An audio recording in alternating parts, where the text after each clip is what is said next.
Our breaking news. As I said, we've got some breaking news on our watch.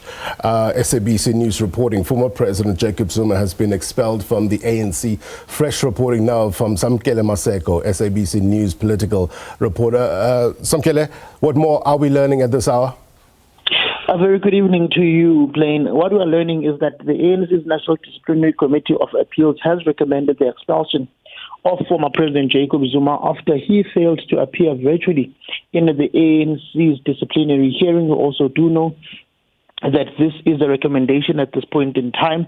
It still needs to be, a decision of the ANC's National Disciplinary Committee is binding, and the former president in the letter he has about 21 days to appeal this particular verdict. We did ask some members of the ANC's National Disciplinary Committee, and they were unwilling to comment on this particular matter. I'm just going to go to the actual letter itself. It starts with the background and what informs the former president. It goes to count one, which is basically that you are guilty of contravening Rule 2517.4 of the ANC Constitution, acting on behalf of or collaboration with political organization or party, either than an organization or party in alliance with the ANC in a manner contrary to the aims, policies, and objectives of the ANC. That was count one. And it goes on to count two, which is Rule 2517.13 of the ANC Constitution, which reads, joining or supporting a political organization or party other than an organization in alliance with the ANC in a manner contrary to the aims, objectives, and policies of the ANC. Those are the two counts that the former president was basically being charged at in the African National Congress. They go back to their narration of the events since the 16th of December 2023, where he publicly endorsed the MK party and how he has subsequently turned his back on the governing party. So, in essence, the ANC's NDC makes the following ruling.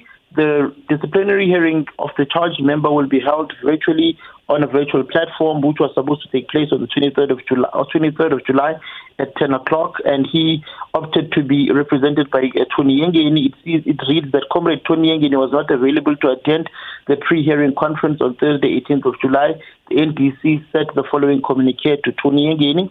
Let me fast forward and go to the actual verdict that the ANC's National Disciplinary has decided on. The NDC finding. Right. The charged member is found guilty of contravening Rule 25.17.17.4 of the ANC Constitution.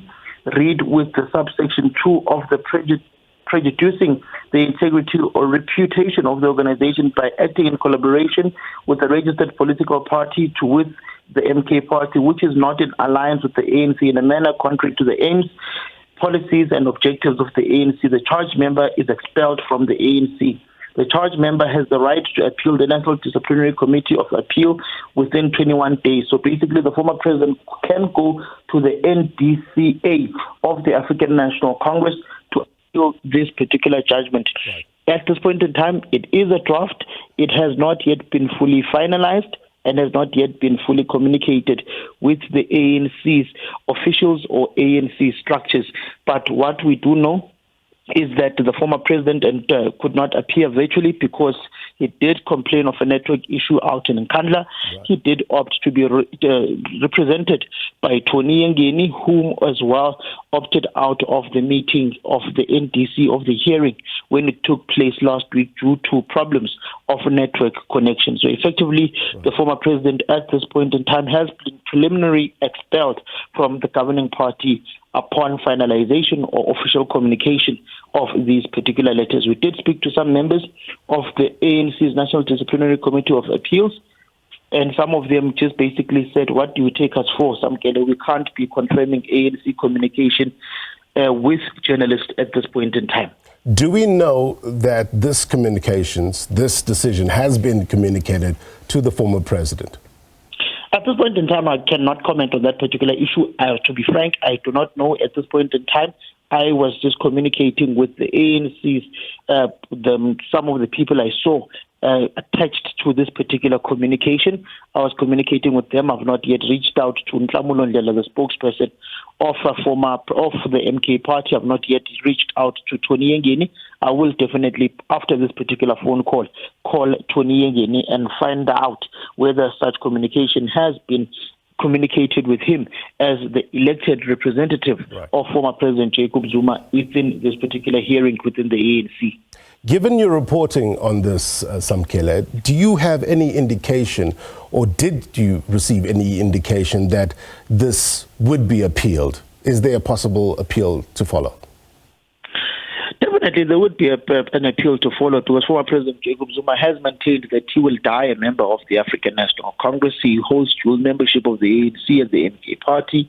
He formed the MK party to rescue the ANC from the clutches of the current president of the African National Congress, Cyril Ramaphosa, who is perceived as pushing neoliberal policies that are aligned with the capitalist class within the country. Whether that's true or not, that is the political rhetoric that is touted by former President Jacob Zuma and his supporters. As you know, that politics is a political theater of political theatrics and rhetoric.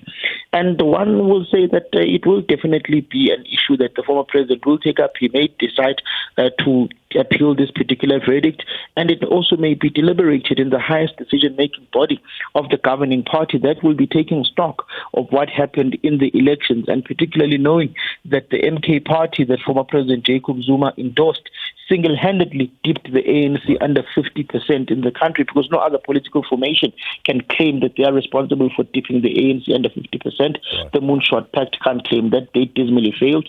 You go to the Economic Freedom Fighters, they did not perform as well, so they can't claim to have dipped the ANC under 50%. It is the MK party that took about 1.8 million votes of the African National Congress, and evidently dipped them under 50%. So an appeal may be on the cards by former President Jacob Zuma. As he has said, he will die a member of the ANC. Oh, all right, Sam, we'll let you go and work your sources. If there's any fresh developments, come back to us. We'll get you on air immediately, get the viewers the very latest. I'm Kele Maseko, the political SABC News political reporter. All right.